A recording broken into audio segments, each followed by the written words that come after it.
Now we turn back to the controversy surrounding the confirmation of Supreme Court nominee Brett Kavanaugh and to the analysis of Shields and Ponnuru. That's syndicated columnist Mark Shields and Ramesh Ponnuru of the National Review. David Brooks is away. Gentlemen, welcome. Let's jump right in. The biggest story of the week, obviously, here in Washington, Judge Kavanaugh, right? We're having this conversation at the unfortunate intersection of high-stakes politics and how we handle sexual violence in America. Ramesh, the Republicans are in charge here, though, kind of running the show. How are they handling it?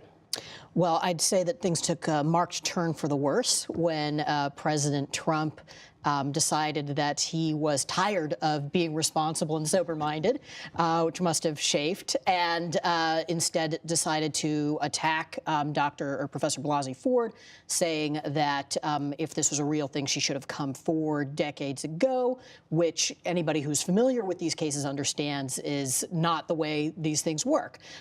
So I think that's a real black mark on the Republicans, and I know a lot of Republicans, including Senator Collins, were really smarting over that remark and wanting to distance themselves from it. On the other hand, you look at the Democrats, and they haven't been covering themselves in glory either. Senator Feinstein's handling of the allegation, sitting on it for 2 months essentially, was almost inexplicable.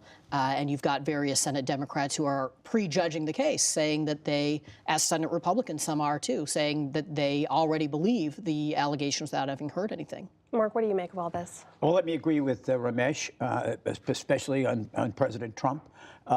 If you're a Republican in 2018 and on the eve of an election that is increasingly looking pessimistic by numbers and outlook for the Republicans, the last thing you want to be talking about is women and sexual abuse, and recalling the Anita Hill hearings, and having as your spokesman a man who has been 19 times accused of sexual abuse, sexual harassment, the President of the United States, Donald Trump. It's not a message you want, and it's not a messenger.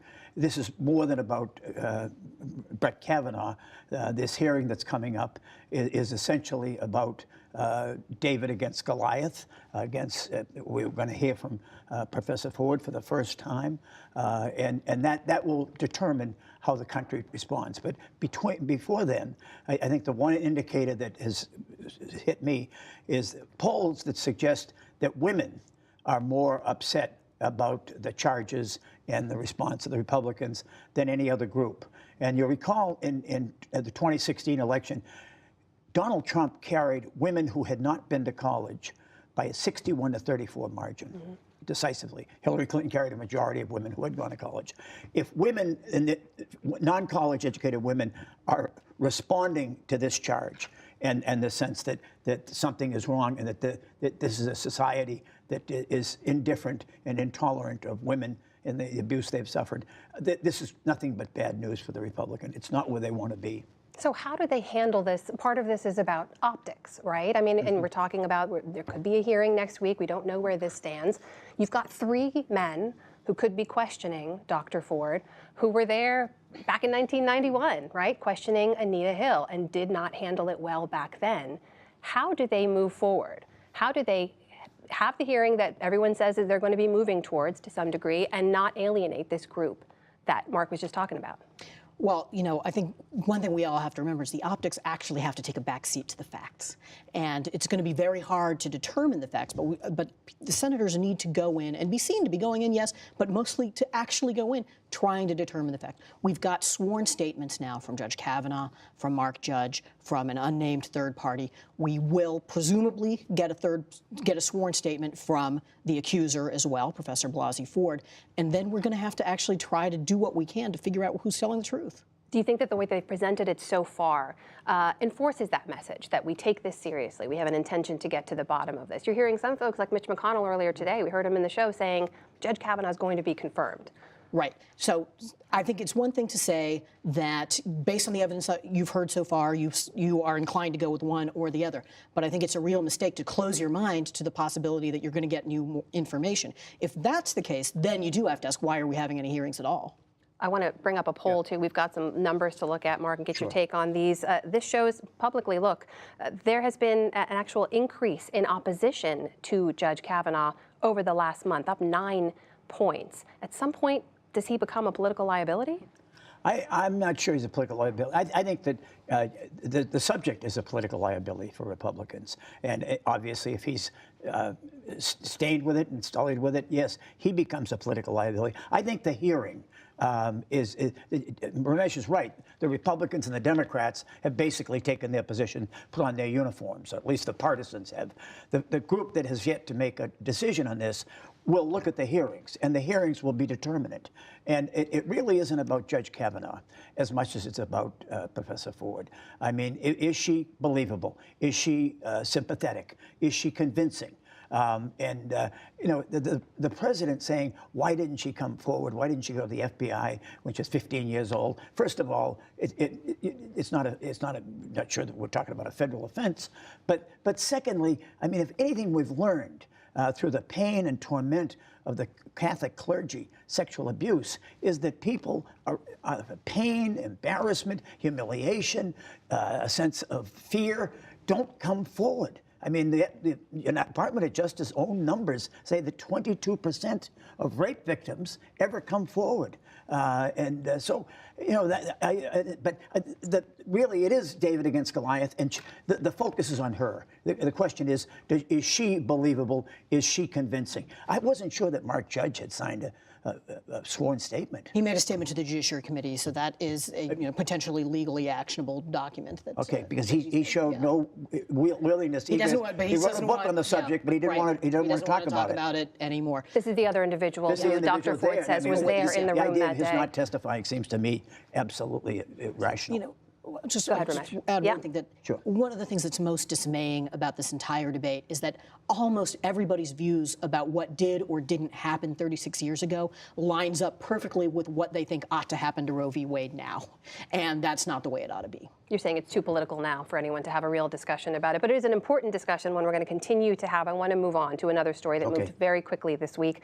On Monday, President Trump announced he's going to be declassifying a trove of documents and text messages related to the Russia probe. Today, he backtracked, right? He tweeted a couple of tweets, basically punting to the Department of Justice, say they're going to review it before we take any action here. Ramesh, what happened over the last week? Well, there was a lot of pushback against the idea of declassification, particularly the idea of a kind of thorough and unselective and indiscriminate declassification. But look, the president has a dysfunctional relationship with his Justice Department. We know that. We've known that for some time. And I think this is just one more instance of that happening. And another instance of his making a grand statement and then not following through. Mark, what's your take? We're reviewing publicly the education or limited education of Donald Trump. I mean, he learned this week from allies, from very important sources within his the United States government, whom he has to trust, that this is bad policy. That what you're doing is you're not simply revealing secrets, you're compromising sources, and that the collection of intelligence is dependent upon a network of relationships, of trust, of belief, of confidence that you're not going to be made public. And allies, just among others, just told Donald Trump, this is just an absolute reckless risk. And sources within his own administration, important figures, stood up on this, and I think that's what happened. So President Trump is going to loom large over the midterms, right? Just a few weeks away right now. Things have shifted dramatically over the last few weeks. Where are we now? What's it looking like for Republicans? I think it's bleaker for Republicans than it was a week ago. And this is in spite of the fact that the stock market is at all-time high, that among other factors, the lowest number of people in America applied for unemployment benefits in any year since 1968, when the economy was one-half the size in a number of jobs. But Donald Trump is toxic. American voters do not like him.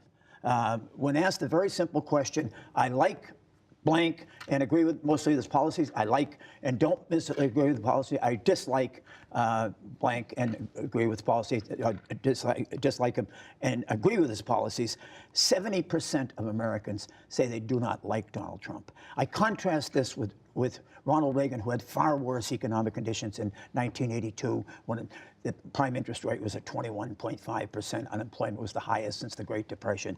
And Ronald Reagan, 70% of Americans liked him. And that is what they're finding. This is a referendum. A midterm election is a referendum on the president, on his performance, but on the man himself.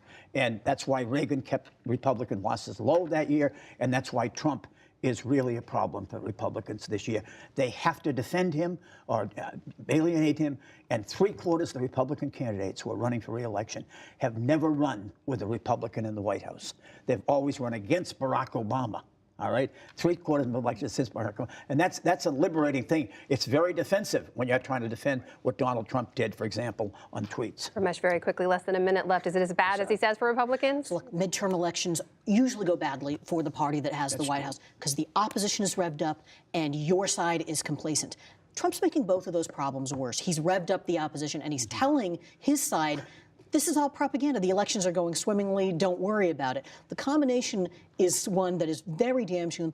And if they allow Kavanaugh to go down to defeat with uncorroborated allegations, the demoralization could get worse. So is this the choice, as Mark said, alienate him or support him, say you're with him? Well, if I were a Republican running for office, what I would want to do is talk about the economic conditions, talk about talk about controversies that play to you, and try to keep Trump out of the conversation as much as possible because you face that constant problem, which he's still an unpopular president. Ramesh Ponnuru, Mark Shields, good to talk to you.